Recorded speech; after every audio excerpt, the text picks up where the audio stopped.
Daily Times newspaper.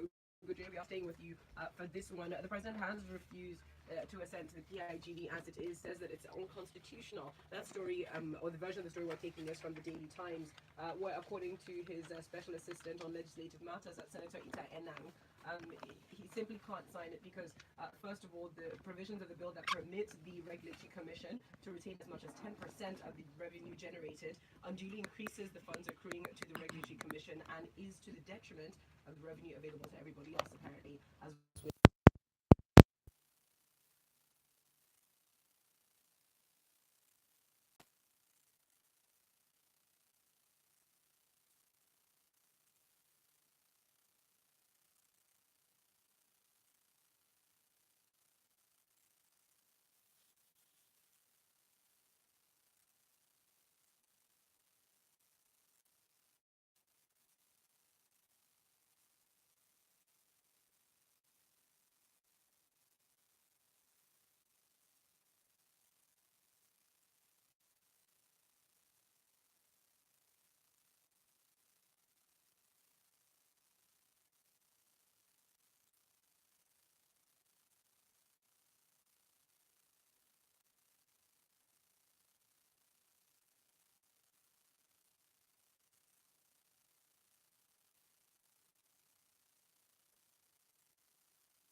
And remember that one of the reasons the general petroleum industry bill was broken down into sections was we couldn't agree on a number of things. So we broke it down.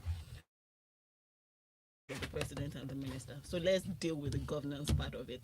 And we are back here, like Ugo says, over 8 months after the Senate has done their jobs and said, okay, this part everybody seems to agree with.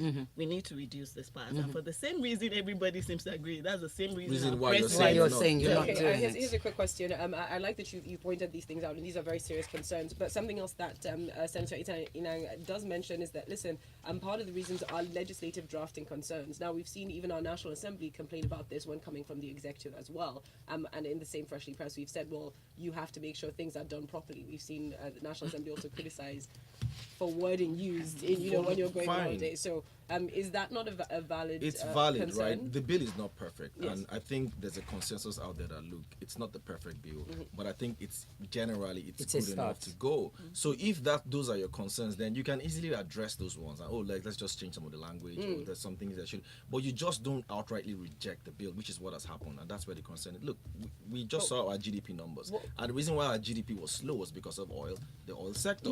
So there's no investment going in there. The question for me is, what's the difference between outrightly rejecting and just saying, I can't sign this right now? Please change. Tell us the parts that you want to change. Okay. Tell us. But they've just exactly, said, yeah. I'm just trying to understand. I'm playing devil's advocate, but they said in terms of legislative drafting it, this word is too vague. Yes. Let's change it to this word. Yes. But in so saying the bigger that, issue is the other aspects. Yes, the saying that you're whittling down my powers. That's not legislative drafting. Exactly. But the question is, where do we go from here? Because I've heard lots of people criticize this response. Nobody's told us what the solution is. What happens now? What happens now is going back to the National Assembly, so we're starting from square one again. Maybe they'll just alter just the wording. Let's keep it moving though. Up next, so Theresa May was in town. They did a lot of publicity for that. But more importantly, what did she do while she was here? According to the Vanguard newspaper, Nigeria and Britain signed a pact on security and economic development. For me, nice to know that it was not just just come wave to the locals. Yes. Look around. But what are your thoughts on this? They say we signed agreements on defense, security, and economic developments to strengthen the bilateral relationship between the two countries, as well as the president saying, our party's doing very well at the moment. We're going to have 3 credible elections. When somebody comes to town, is always what, as far as I'm concerned, what they need to get from us. And Femi did his job. He praised himself and our president in his press release. But Okay, the one information that came from him though is I didn't know before now that we had help from Britain with training teams that were going to our institutions in Kaduna and the rest to train. I didn't know till now, so kudos to that. It's probably part of the exchange. But most of the genuine information came from the press release by Theresa May. So we signed 2 agreements yesterday. Basically, development. Now, we don't know the details of the agreement, but basically, it would seem, especially with, and she didn't hide it, actually, permit me to read her words. She said the exit of the UK from the European Union has the opportunity, the country the opportunity to seek more economic ties with Nigeria, pledging that the United Kingdom will assist Nigeria in the fight against terrorism as well as human trafficking. More like desperately seeking for trade and money and business. So this is a very diplomatic way of saying, okay, we it's an exchange. We'll help you with fight against terrorism. We'll help you with human trafficking. They also spoke about repatriation of our funds that is in the UK, but we need trade. So not them, they rush us. yes, I think so I think it's very clear to say. I mean, I'd like to say something. You know, one of the things we mustn't get excited about is that Theresa Maybe, not quite is, as they call it back in the UK. Theresa Maybe is actually here. We thank her for wearing that Ashoke jacket. Funky, nice, job. nice touch. Yeah, good one. But honestly, I think I'm afraid if Buhari may have signed something that's actually not going to work for us. It's not, The UK are desperate right now, desperate for any kind of trade that they can get. The one thing that they know they've made a mistake on is Brexit. And simply because of that, she's trekking all over the place trying to find business. Right behind Right. Angela Okay. Merkel. She's trekking all over the place. You know what's worrying is it's not just us that would lose, it's Africa. If you remember that we refused to Precisely. sign the ACFTA. Yes. So I was going to ask, And so why would we then sign? And then remember that president's visits to US the last time, Trump is saying we signed stuff on trade. Yes. So we're trading with US. We seem to be trading with US with UK, and we've let out. I think there's a new world order now. So what we're seeing now is instead of having all Changing these power. multilateral trades, you're having like bilateral trades. So Yeah. rather than trade with an entire continent, countries and this is a new Trump world order. So Instead of NAFTA, so you're just US, trading with Mexico. so you're trading with countries Yeah. bilaterally instead of going around. That's what's happening now. Interesting. Thank you very much. Continue sending those messages. We'll get to them in just a bit. Very quickly to our next story.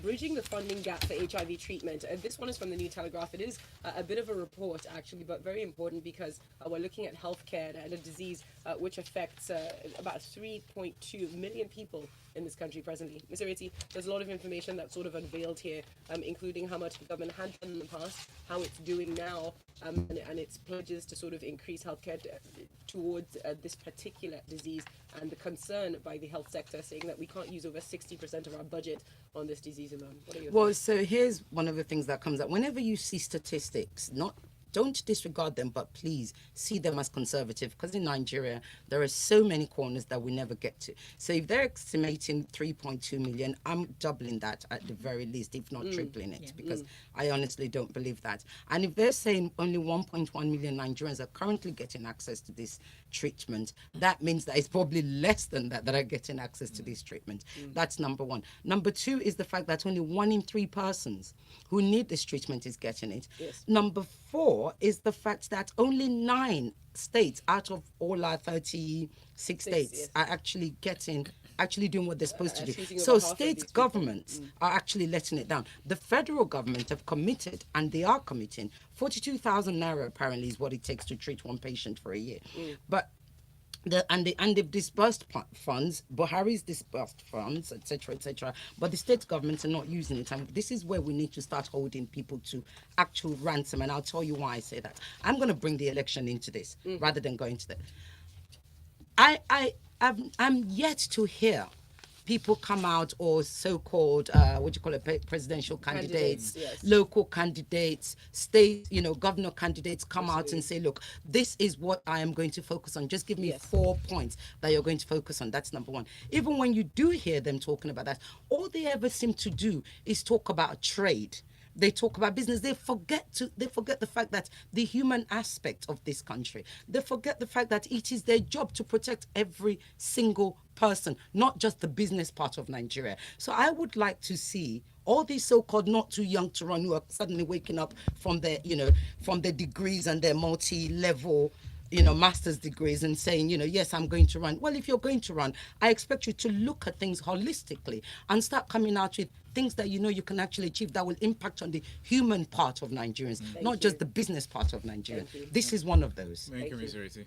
MI here says on WhatsApp, I heard these allegations against the Yellow Company by one of our favorite senators. Did not put more weight behind it until I read it up. That's a lot of money to repatriate. If it were to be domiciled in our economy, it could stimulate growth and jobs, and that's if it's true in the first place. MI, it is. From Akoka. Yeah, it is true.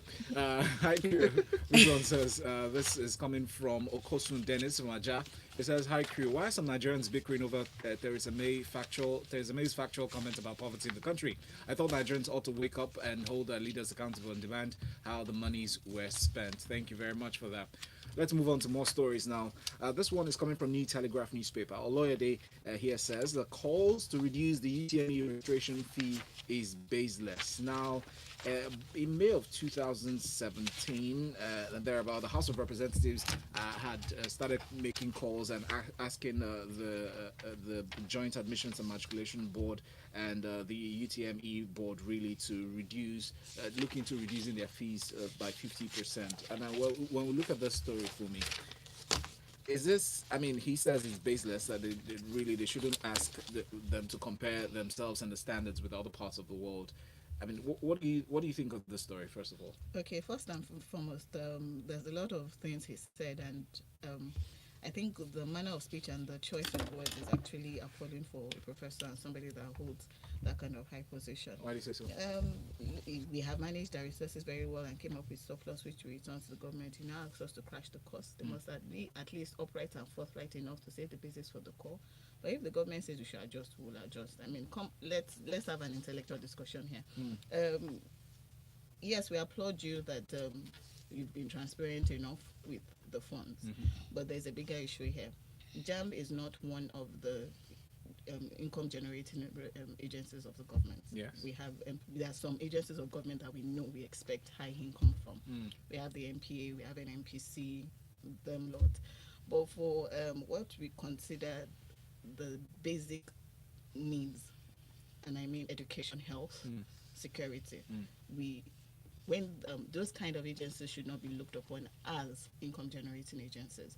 So I know we have a problem with the standard of education, but in this particular regard, if there are calls to let's break down the price to have for access to more people, I don't think we should completely disregard it and just look at it because I'm generating it's 78 billion. All of you are getting 7.8 billion. 7.8 billion. All of you are getting jealous of me and stuff. We applaud your transparency, yes. But now that we know that, okay, this agency of government seems to be making more than it actually needs, and are there people that have been are not being that these services cannot get to because of the cost? Yes. Let's look.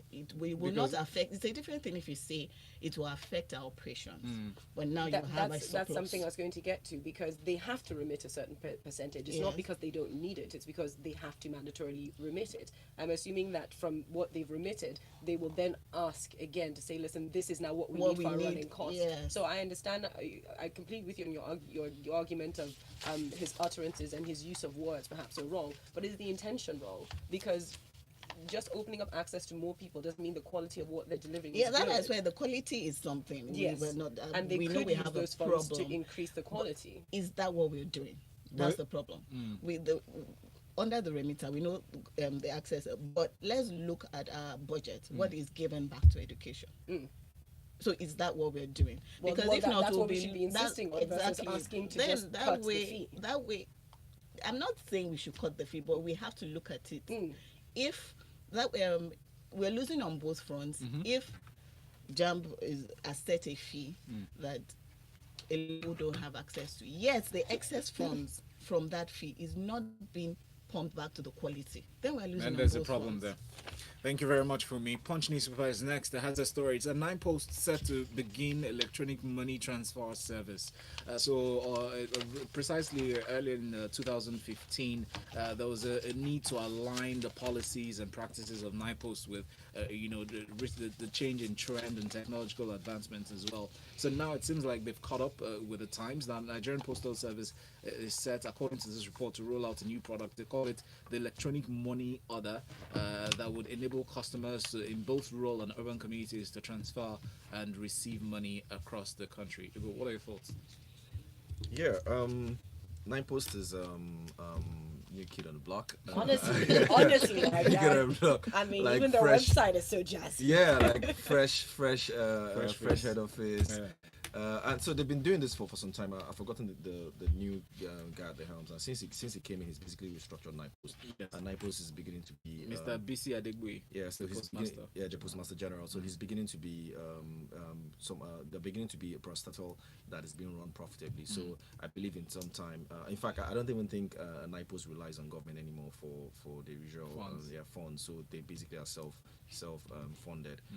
And this is not just the only thing they're doing. They're also making inroads in terms of having agency banking across the country. You know, there's basically a NIPOST office everywhere in the country. Yeah, so they're leveraging all that asset and trying to make something out of it. So I think it's good. This is actually not new. I guess they're just breaking this to the Indian is it ambassador? So but this is something that they've been doing. They've been talking about for some months now. They're partnering with a lot of fintech companies to do. So it's great stuff. Imagine a time when NIPOST will pose a stiff competition against some of the top class service. It's coming. Yeah, it's coming. I mean, like, think about it. Even in the US, they still rely on the local and on the government-owned post office services there. In fact, Amazon uses them a lot. So so that's what we expect. Even though I just hope that maybe this would turn into another LNG in quotes, right? Yeah, because we need government to have to have a lot more revenue generating parastatals. Yes. All right. So next story, Mr. Ireti, I'll come to you with this one. Daily Times newspaper reports Benue killings. Judge hands off suit seeking proscription of herdsmen as terrorists. So in this story, a case was brought before a judge to rule on, but it so happens that this particular judge was on vacation. He said, Justice Dingba said it was not comfortable to adjudicate on the case as a vacation judge and passed it on to another judge of the Federal High Court, Justice Abdul Karafati, for reassignment to a regular court. Please take us through the story. Well, yeah, so I'm going to be very quick, and of course, because I want Funmi to be able to add into this because she's our legal expert. So what I don't know is whether a judge is allowed to say this. So he said, look, he's a vacation judge. Now, for me, I'm thinking to myself, I'm comfortable to adjudicate on the case as a vacation judge. Accordingly,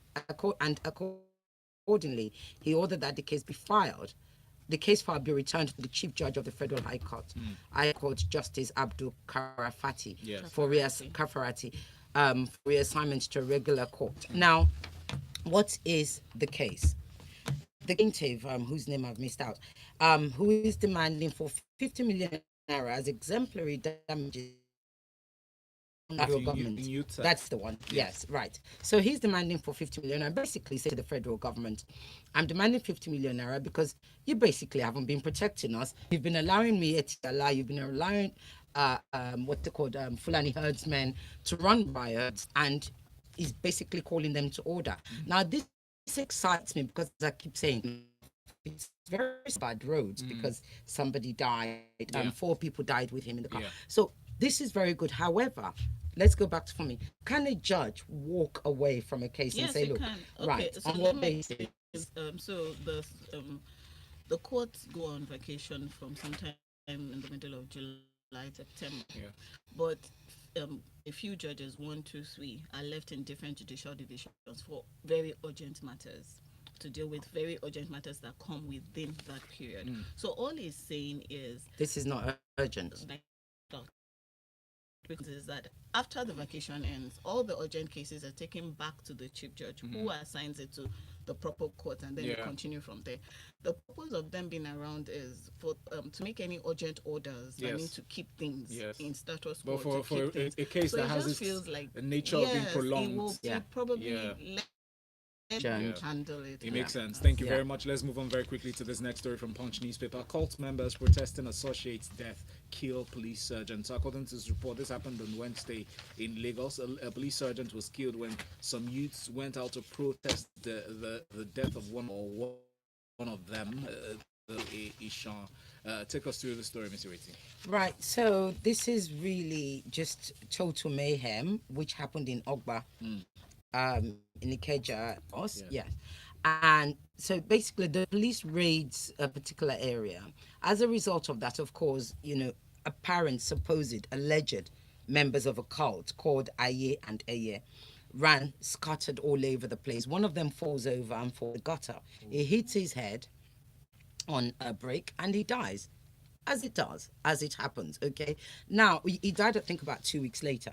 What subsequently happened was his mates then pick up the body and go and dump it at the local police station and say, look, you've killed him. It's a very symbolic thing that we do in Nigeria. It's very African. Now your own, you don't kill him, chop him, that's the thing. So drop him at the police station and they leave him there. On the way back, they start rampage. They see a police van which is parked somewhere, and what do? They basically attack the police van. There were 4 policemen in it. 3 of them scatter, run away. 1 is caught. They beat him to death, literally. They used sticks. They didn't have gun. They used the policeman's gun to shoot him dead, and later dropped it on his corpse. I mean, it was insane. So the ballet of the Balogun of Idiagbon, which is the area that it happened in Ogba, said, look, we've had this problem for quite a while with these cult members. They've been fighting for territorial fight for quite a while. I've had a word with them. I've had people come to report to me, and I've told them to stop this, otherwise I'll go to the police.